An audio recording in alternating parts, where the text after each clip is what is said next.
Hi friends, ఈరోజు మనం paneer pakoda curry అయితే చేసుకోబోతున్నాం.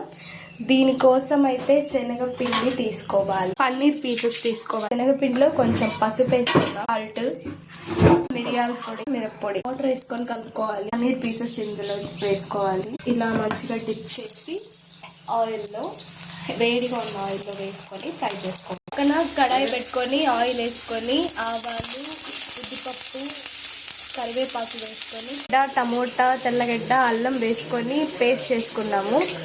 ఆ మసాలా పేస్ట్ యాడ్ చేస్తాము. పచ్చి స్మెల్ అంతా పోయేలాగా ఆయిల్ పైకి తేలేంత వరకు మంచిగా ఉడికించుకోవాలి. ఇలా గోల్డెన్ బ్రౌన్ కలర్ వచ్చిన తర్వాత తీసుకొని పక్కన పెట్టుకోవాలి. కొంచెం మిరప్పొడి వేస్తున్నాము, ధనియాల పొడి తీసుకొని మంచిగా ఉడికించుకోవాలి.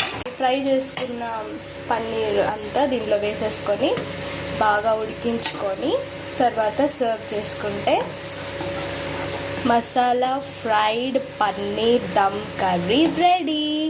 మీరు కూడా ఖచ్చితంగా ట్రై చేయండి. ఎలా వచ్చిందో కామెంట్లో మాకు చెప్పండి. సూపర్గా టేస్టీ. లైక్ చేసి మా ఛానల్ని సబ్స్క్రైబ్ చేసుకోండి. మీ ఫ్రెండ్స్ అండ్ ఫ్యామిలీకి షేర్ చేయండి. Thanks for watching.